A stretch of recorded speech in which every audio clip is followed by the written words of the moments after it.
오늘 말씀이 제목이 조금 생소하게 들릴지 모르겠어요. 칭의라는 것이 왜 부활과 무슨 관계가 있는가 그렇게 생각될 수 있겠습니다.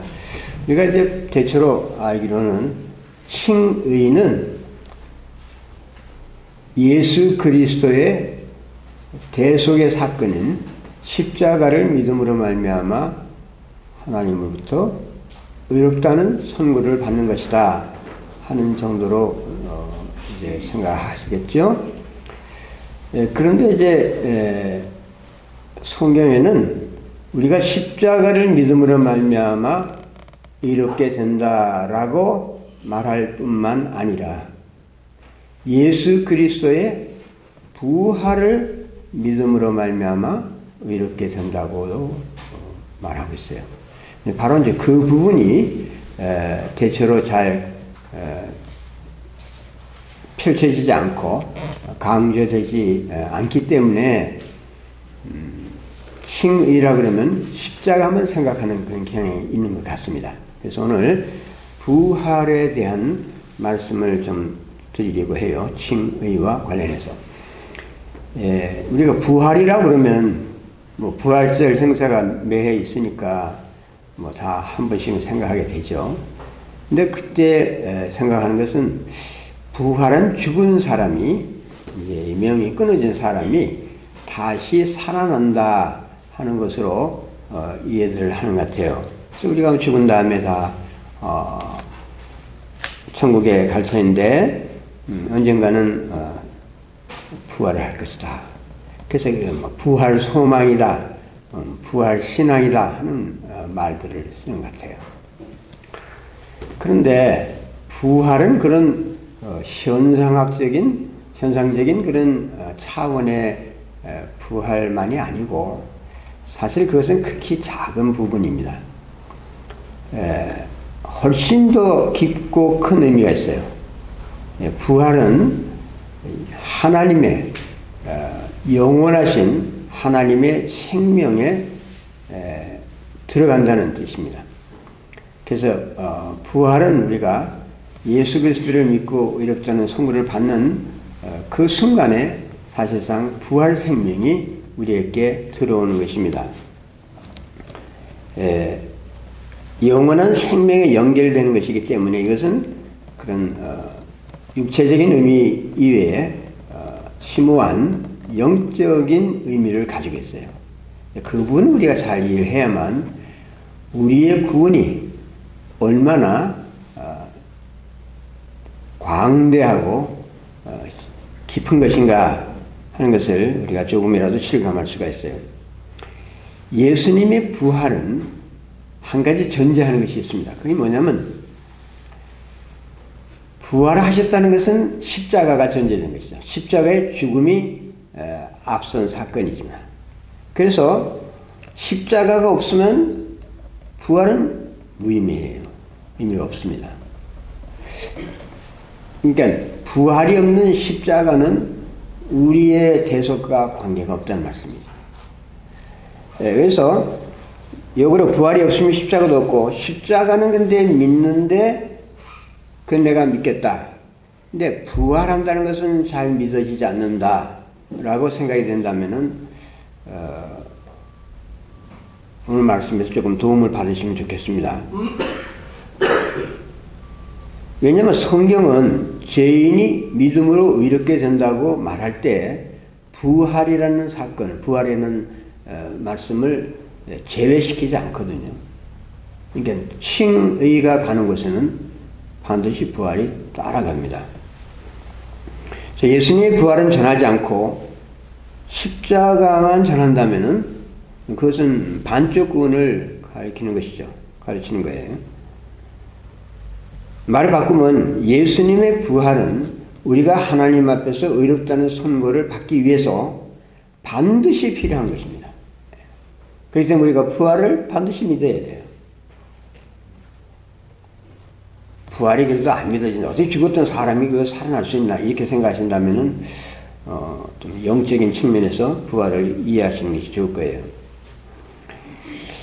그럼 부활은 구체적으로 칭의와 어떤 관계가 있는 것인가?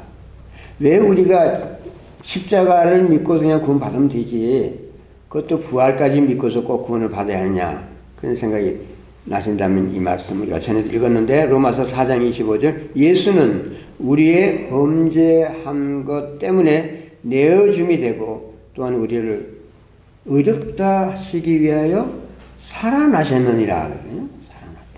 의롭다 하기 위해서 그러니까 우리가 의롭게 되는 칭의 사건은 예수님의 부활 사건과 직결되어 있는 사건이라는 거예요.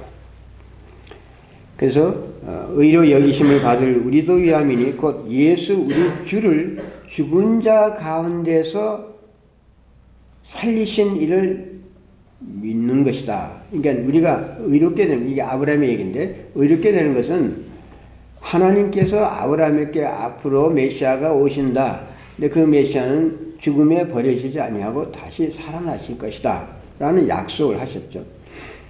그 약속을 아브라함이 믿었어요. 다시 말해서 죽은 자를 살리시는 하나님을 믿었던 것입니다.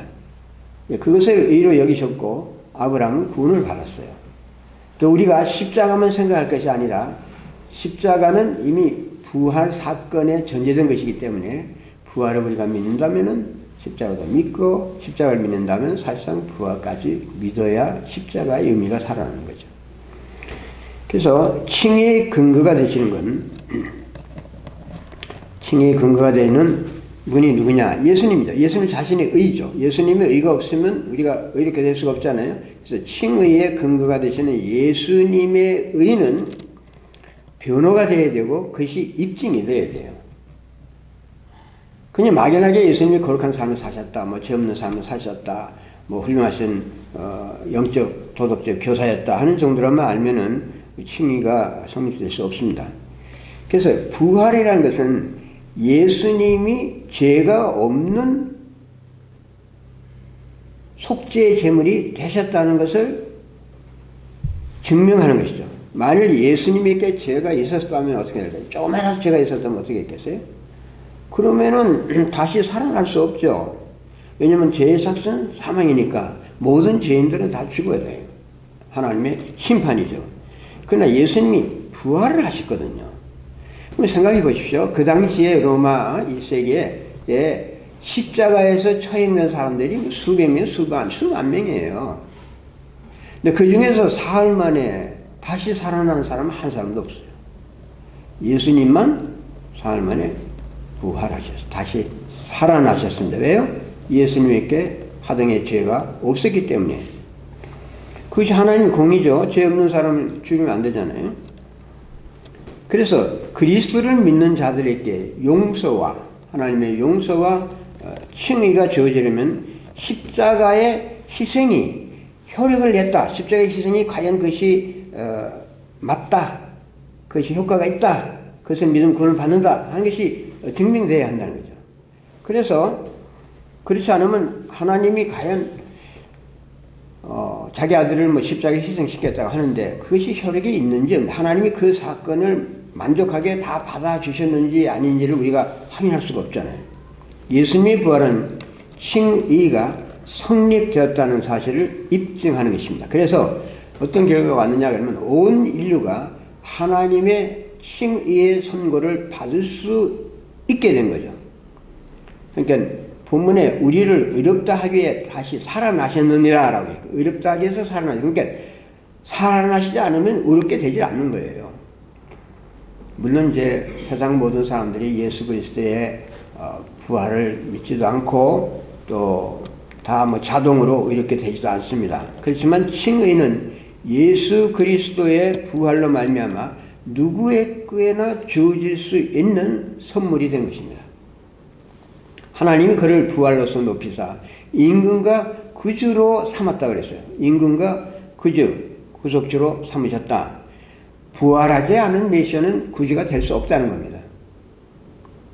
그러므로 누구든지 주 예수의 부활을 믿으면 의롭게 되는 거죠. 너희가 나무에 달아 죽인 예수를 우리 조상의 하나님이 살리시고 이스라엘에게 회개함과 죄사함을 주시려고 그를 오른손으로 높여서 임금과 구주로 삼으셨느니라. 그 임금과 구주로 삼은 그 사건이 예수 그리스도의 부활 사건을 전제한 것이라는 거죠. 부활하셔서 그 때문에 구주가 되시고 하나님 우편 보좌에 앉으시. 물론 예수님은 처음부터 임금이시죠. 그러나 부활하신 이후에 예수님의 신분은 그 전의 신분보다 훨씬 다른 차원에 무엇이 있는 거죠. 그것이 우리의 구원, 우리의 부활, 칭의 사건과 관계된 것입니다. 자, 그래서 부활이라는 사건을 우리가 그냥 물리적으로, 생물학적으로만 생각할 것이 아니고 다른 측면으로 생각해. 성경이 강조하는 그 부분에 포커스를 두고 이해를 해야 됩니다. 이런 질문을 한다고 해봐요. 사람이 왜 죽죠? 그게 뭐 세포가 늙고 뭐 고령이 되고 뭐 질병이 오고 뭐 사고가 생기고 뭐 그렇게 해서 뭐 세균이 어쩌고 뭐 이렇게 해서 뭐 죽는 거 아닙니까? 뇌 기능이 일어나지 않고 뭐 심장이 뭐 멈추고 맥박이 없고 뭐 다 그런 거. 그러면 생물학적인 설명이 가능할지라도 그 이상은 설명 못하죠. 그 도대체 왜 죽느냐 이 말이에요. 왜? 그것은 과학적인 차원으로서 설명할 수 없는 거 아니에요? 우리가 왜 죽습니까 도대체?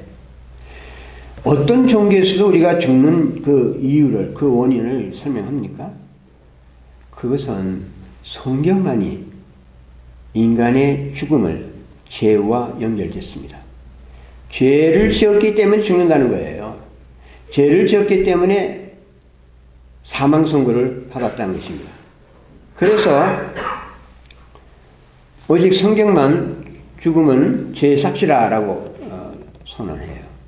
이거 굉장히 심오한 말씀이죠. 근데 죄 삭은 사망인데 그래서 세상 만인이 다 죽음을 체험하지 않습니까? 근데 예수님은 부활로서 이 사망 선고로 이 죽음을 이기셨어요. 그래서 예수님의 몸은 그 사망으로 인해서 부패하지 않았다고 말합니다. 칭의는 사망을 이긴 결과로 온 것이에요. 그래서 우리가 다 죽을 건데 내가 칭의의 선고를 받았다면은 나는 부패하지 않는다. 지옥의 세력에 내가 갇혀있지 않게 된다. 나는 산자다.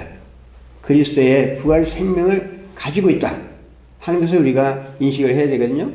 죄의 삭은 사망이요 하나님의 은사는 그리스도 예수 우리 주 안에 있는 영생이니라 구원이니라. 그래서 다윗이 그러죠. 미리 본거로 그리스도의 부활을 말하되 그가 지옥에 버림이 되지 않고 그 육신이 썩음을 당하지 아니하였다고 했어요. 자, 예수님이 이제 어떻게 했냐면 부활하신 예수님이 그러면 어디로 가서 무슨 일을 하시느냐? 부활하신 주님으로서 예수님이 하나님 앞에 서 계세요. 그 왜 서 계실까요? 자신의 부활을 하나님 앞에서 보여드리고 십자가에서 대속의 사건을 치렀다는 것을 하나님 앞에서 입증하는 거죠. 그래서 그리스도를 믿는 자들은 그 그리스도와 함께 하나님 앞에 서 있단 말이죠. 그 유명한 구절 에베소서 2장 5절 6절 있잖아요. 허물로 죽은 우리를 그리스도와 함께 살리셨고 또 함께 일으키사 그리스도 예수 안에서 함께 하늘에 앉히시니 이거 굉장히 중요한 구절 제가 여러 번 인용하는데 함께 그러니까 함께 앉혔다 함께 하늘에 올렸다 함께 하늘 우편 보좌에 앉아있다는 거예요. 그거 우리가 이 상상이 됩니까? 내가 지금 현재 예수 그리스도를 믿고 의롭다는 선고를 받은 그 순간부터 전능하신 만왕의 왕이신 하나님의 우편 보좌 그 권세와 능력과 그 보좌 우편에 예수님과 함께 앉아있다 생각해 보세요. 우리가 누구예요? 왕족이에요. 왕족. 그리스도가 거기에 가 계시기 때문에 우리도 함께 간 거예요. 이것을 이제 뭐 좀 신학적인 용어로 그리스도와의 연합이라고 그러죠. 그리스도와 함께 됐다. 그래서 우리가 신분적으로 물론 우리가 지금 우리 몸이 여기 있잖아요. 그러나 우리가 신분적으로는 우리의 신분은 하나님 앞에 있는 거예요. 하나님의 우편 보좌에 그리스도와 함께 좌정에 있는 겁니다. 제가 어저께 그 경복궁을 가봤어요. 그 애들하고 이제 오랜만에 그걸 가봤는데, 그 왕의 보좌가 있잖아요. 왕의 보좌가 굉장하게 높이 있죠. 화려하죠. 근데 우리가, 그건 뭐 죽을 수밖에 없는 인간의 보좌고, 우리의 보좌가 그리스도와 함께 있기 때문에 죽음을 정복하신 예수 그리스도의 보좌에 우리가 같이 좌정해 있다는 사실은 이거는 놀라운 일이죠. 이 복음이라는 것은 믿을 수 없는 거예요, 사실은. 복음은 그 본질상 아무나 믿을 수 없어요. 복음은 본질적으로 십자가의 죽음을 이야기하고 또 인간이 도저히 억셉트할 수 없는 그 부활 사건을 이야기하기 때문에 인간의 이 육신을 가진 육의 어필이 되지 않습니다. 이게 안 돼요. 그래서 여러분 진짜 예수 믿는 사람 많지 않아요. 하나님께서 우리를 예정하시고 성령으로 이끌어 주시고 그런 사건들을 복음의 그런 핵심들을 깨닫게 하셔서 그것을 내가 받아들이지 않으면 믿을 수 없어요. 교회 아무리 잘 다니고 뭐 그런 종교 활동을 한다 할지라도 그것이 절대로 인위적으로 되지 않습니다. 그래서 영적 신분으로 우리도 부활한 사람들로서 의롭게 된 성도들이에요. 그러므로 이제 그리스도 예수 안에 있는 자에게는 결코 정죄함이 없나니, 이 로마서에 있는 8장에 있는 말씀 아주 유명하잖아요. 이거 무슨 말씀이냐 그러면은 우리가 정죄함이 없다. 그러니까 죄의 삭은 사망이라는 정죄가 있었는데 그것으로부터 우리가 완전히 해방된 거예요. 우리는 죽지 않는 존재로서 다시 태어난 거죠. 얼마나 좋은 뉴스예요. 근데 너무 좋아서 못 믿죠. 부활 영광의 그 찬란함이 어떤 것이라 하는 것을 우리가 감지하기 어려운데, 예수님이 지상생애 이전에도 물론 영광스럽고 모든 능력으로 충만하신 분이었지만 부활하신 이후에는 부활 영광이 더 들어간 거예요. 더 붙어 있는 것이죠. 근데 그 영광에 우리가 들어가 있단 말이에요. 근데 예수님의 영광이 있는 곳에 우리가 있어요. 그러니까 이것이 말로 다 표현할 수 없는 영적인 축복입니다.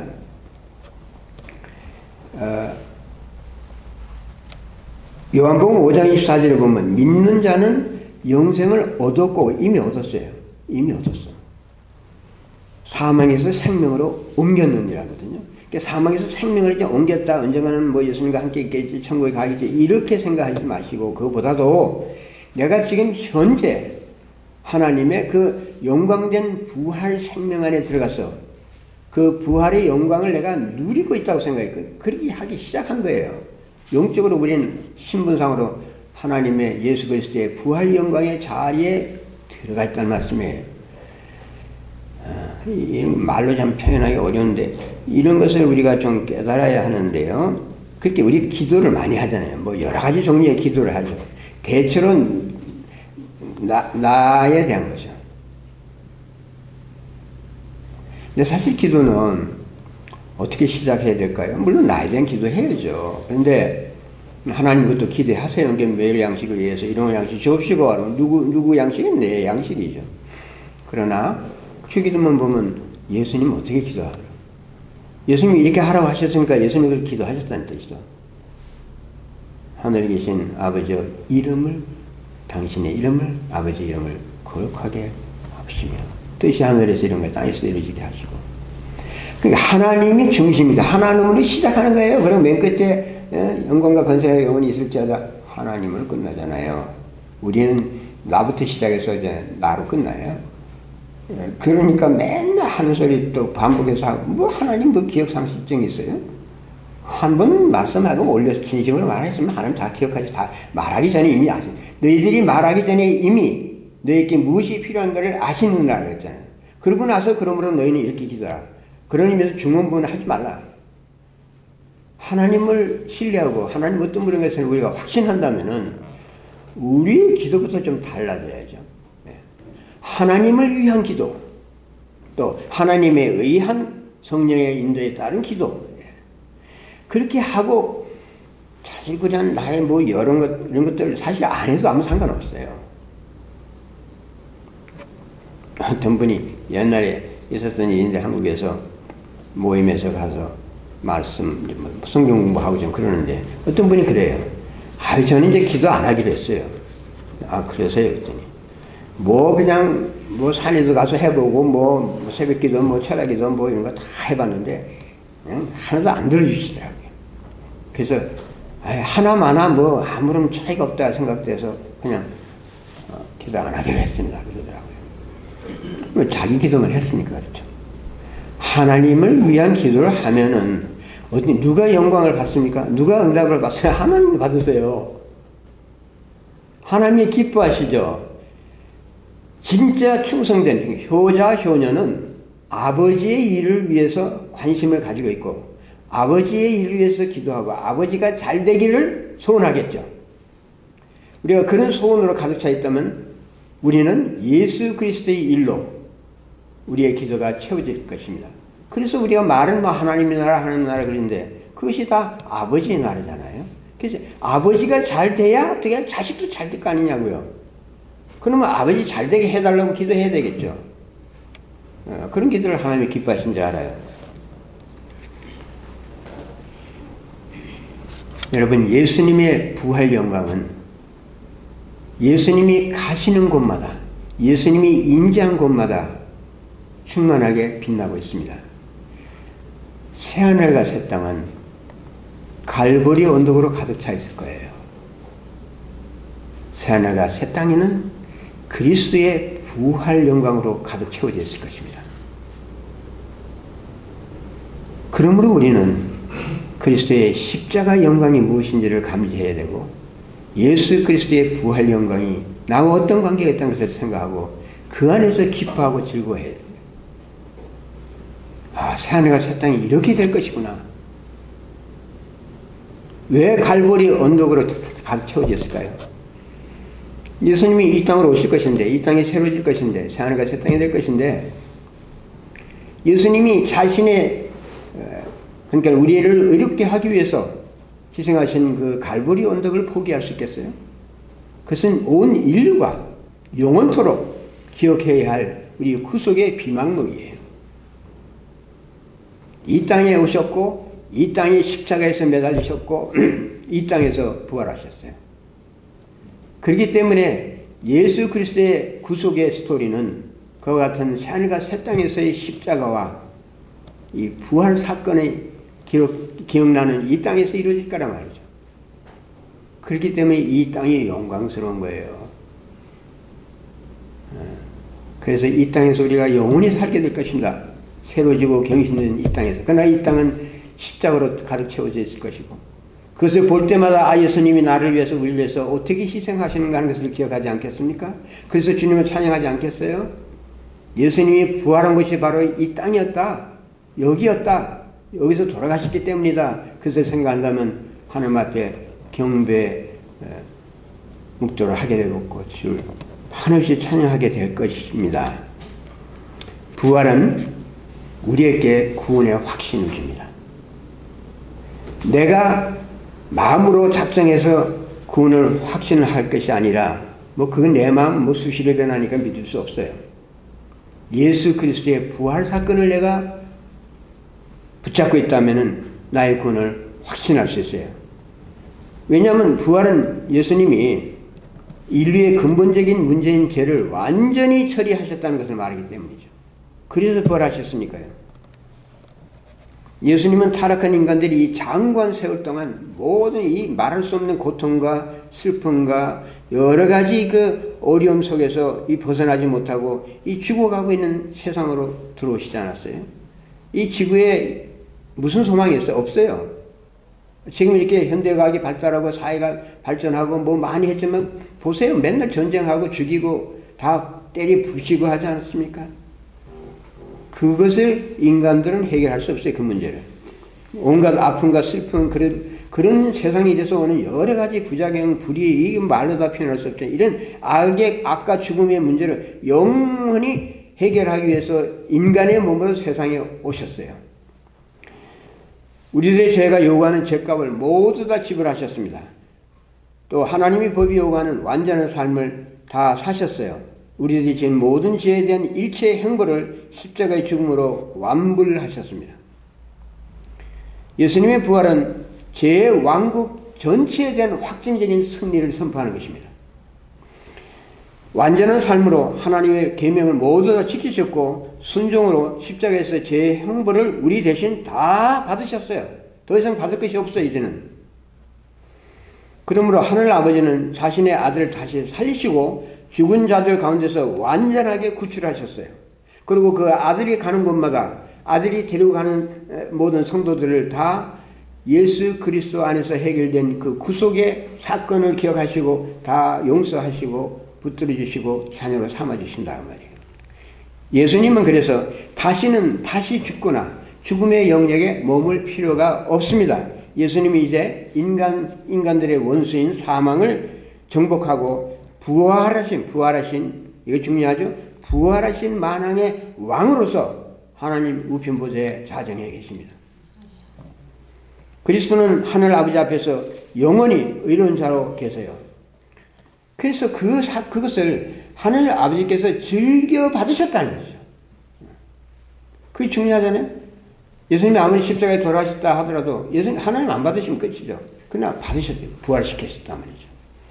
다시 십자가에서 배척을 당하거나 하늘 보좌에서 쫓겨나는 일이 없습니다. 예수님 쫓겨나면 우리 다 쫓겨나겠죠. 그는 있을 수 없어요. 죄와 사망의 영역에서 완전히 벗어난 승리의 왕으로서 우리를 위해 하늘 아버지 앞에서 영원한 대속주가 되시고 우리를 위해 중보하십니다.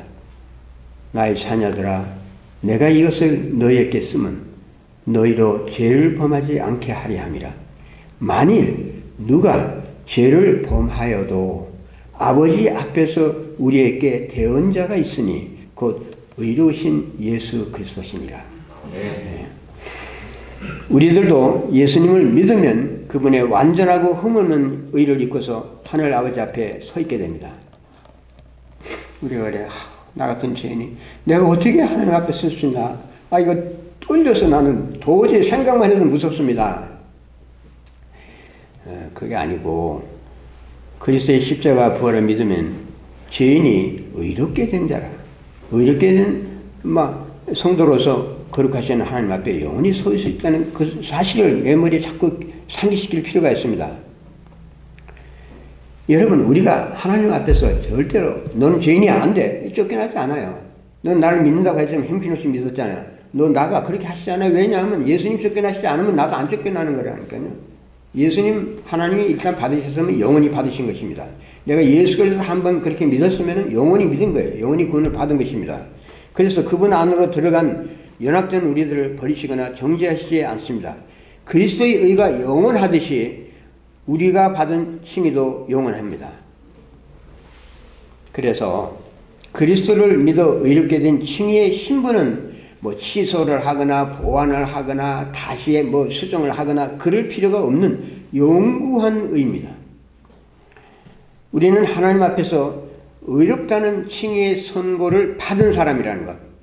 이 사실을 알고 믿는 것은 어떤 결과를 주느냐? 우리에게 구원의 확신을 줍니다.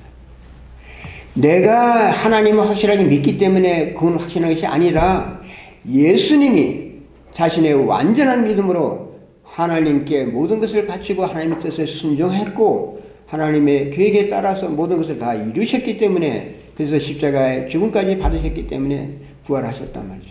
그렇게 부활시키실 하나님을 예수님은 자신의 믿음으로 믿으셨단 말이에요. 그 믿음을 우리가 받는 거예요. 엄밀하게 말하면 우리 믿음으로 사는 것이 아니라 그리스도의 믿음으로 우리가 사는 것입니다. 예수 그리스도의 믿음을 믿고서 사는 거예요. 그 예수를 우리가 믿기 때문에 그 안에 우리도 들어간단 말씀이죠. 그래서 내 믿음이 흔들릴 때 그리스도의 믿음을 생각하세요. 예수님이 나를 위해서 믿어주셨다고 생각하세요.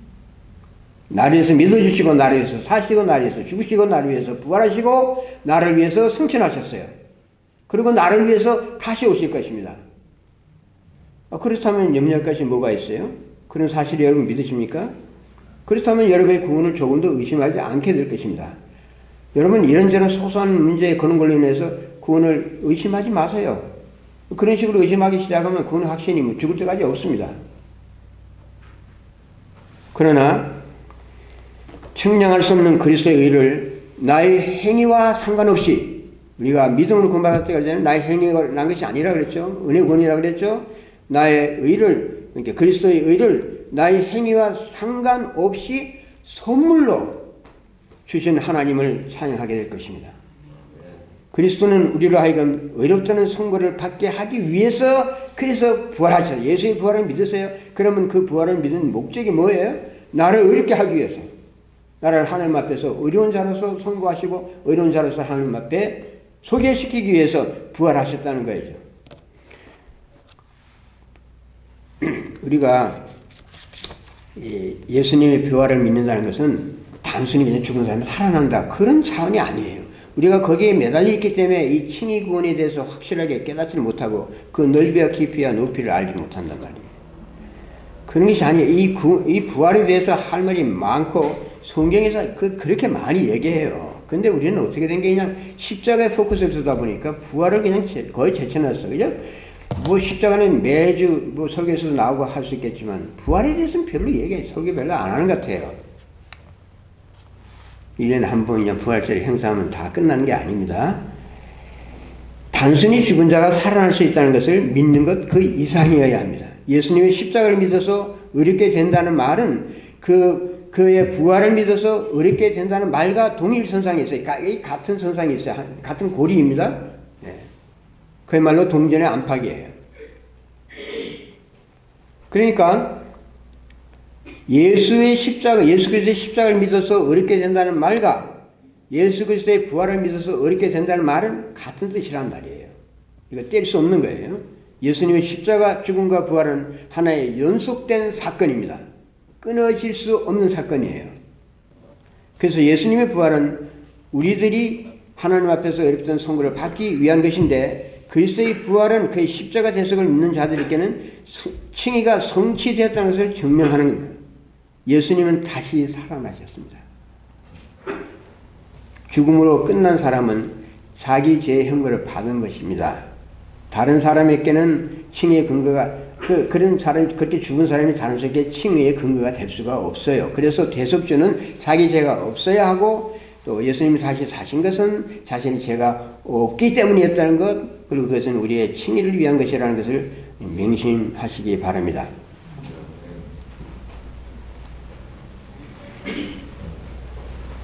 예수님의 부활은 단순히 호흡이 끊어졌던 자가 다시 소생했다는 것 그게 아니라 단순한 하나의 기적도 아니고요. 예수님은 우리들을 의롭게 하기 위해서 하나님 앞에 용서받은 의인으로 우리가 설 수 있도록 하기 위해서 하나님의 자녀가 되게 하시라고 부활하셨어요.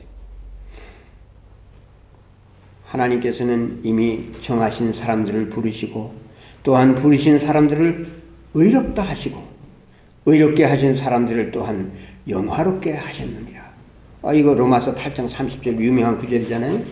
그러니까 예정과 하나님의 부르심과 또 칭의와 영화는 하나의 사건으로 보셔야 돼요. 하나의 연속된 사건의 다른 측면들입니다. 그래서 이 구원의 고리는 끊어졌다가 다시 이어지고 또 이어졌다가 다시 끊어지는 것이 아니에요. 예정된 자는 다 100% 부르심을 받아요. 그리고 부르심을 받은 자는 모두 100% 의롭게 됩니다. 의롭게 된 자는 모두 100% 영화롭게 된다고요. 따라서 칭의는 전체적인 구원의 이 고리이기 때문에 취소되거나 다시 복귀할 필요가 없는 것입니다. 칭의는 확정된 것이에요. 확정이 됐어요. 하나님이 자기 아들을 죄인의 자리에 이렇게 내어줬기 때문에 우리 죄인들을 용서하셨습니다. 자기 아들을 아끼지 아니하시고 우리 모든 사람을 위하여 내주시니까 어찌 그 아들과 함께 모든 것을 우리에게 주시지 아니하겠느냐. 더 이상 어떻게 뭐 말을 하라는 거냐 이거죠. 아들 주시지 않느냐, 부활시키지 않았느냐. 너희들의 영광된 부활을 위해서 예수 그리스도의 부활 영광이 들어오게 하기 위해서 다시 안 죽는다. 걱정하지 마라. 내가 다시 너를 쫓아내지 않는다. 죄인이라고 정죄하지 않는다. 다 끝난 일이다 이거예요. 왜 다 끝났는데 이제 와서 자꾸만 그 옛날 자꾸 하나님께 자꾸 이렇게 리마인드 시키고 하느냐 이 말이에요. 그것 때문에 괴로워하고 가슴 치느냐 이 말이죠. 세리가 성전 앞에서 가슴 치고 그러잖아요. 바리새는 막 뭐 자기 잘한다고 잔뜩 자랑하고, 세리는 가슴 치면서 너무 괴로워했죠. 근데 사실 그 세리가 칭의 구원에 대한 것을 잘 알았더라면은 다른 측면에서 가슴을 찢겼죠. 너무나 하나님의 그 칭의 사건이 부활이 영광스러워서 하나님 정말 감사합니다. 이 가슴으로 하나님을 찬양할 수 있도록. 여러분 어떤 때 찬양 부르다 그냥 못해버린 적 있어요? 감격이 되어서 그러기도 하지만 인간이 한 이 찬양이 굉장히 좋은 것도 많은데 그럼에도 불구하고 이것으로서 도저히 나 자신을 표현할 수 없어. 하나님에 대한 감사와 이 모든 감격을 이걸 표현할 수가 없어. 그래서 그냥 아주 그만두는 경우예요. 사실상 찬송이라는 것은, 찬양이라는 것은 위대한 신학의 발로라고 할 수 있어요. 그 훌륭하신 영적인 사람들이 찬송가를 짓고 작곡하고 작시하고 했을 때 그 영감을 받은 사람들이 많아요. 그런 의미에서 거기는 심오한 신학이 있고 높은 수준의 경건이 있고 다음이 없는 헌신의 필린들이 깔려있어. 그래서 좋은 찬송가를 부르는 것은 우리에게 얼마나 영광스러운 일인지 몰라. 그럴지라도 그런 찬송으로 다 표현할 수 없는 경지의 감동과 감흥과 영적인 세계와 축복이 우린장으로 있다 이 말이에요. 그래서 사도 바울이 청량할 수 없도다. 여러분 그런 것을 위해서 하나님께 간구해야죠. 주님, 저를 하여금 더 깨닫게 해주세요. 더 알게 해주세요. 더 보게 해주세요. 더 듣게 해주세요. 저는 미련하오니 저를 도우소서. 저는 지혜롭지 않으니 지혜를 주십시오. 저는 믿음이 작으니 믿음을 더하여 주시옵소서. 이제 그렇게 기도하면 이것이 우리의 마땅한 기도가 되겠죠.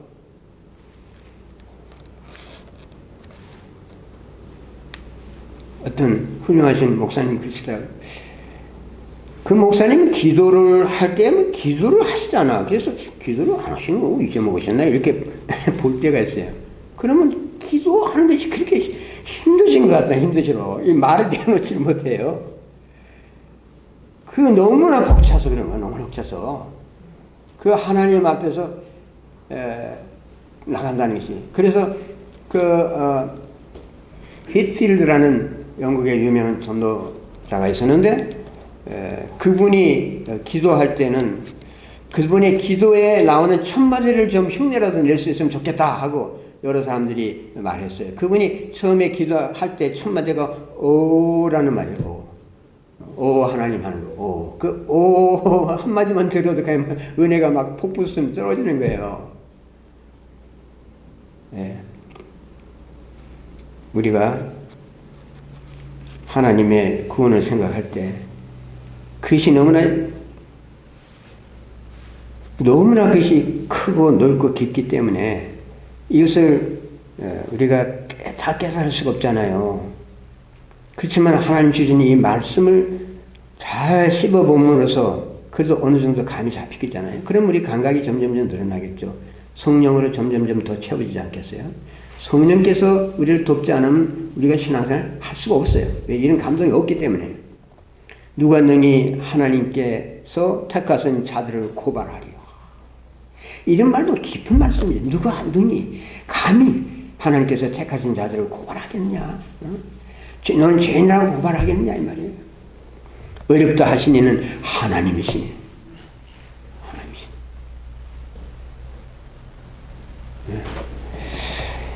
예수님의 부활 사건으로 칭의 효과가 확정이 됐기 때문에 누가 정죄하리요? 죽으실 뿐 아니라 다시 살아나신 이는 그리스도 예수시니 그는 하나님 우편에 계신 자요 우리를 위하여 간구하시는 자니라.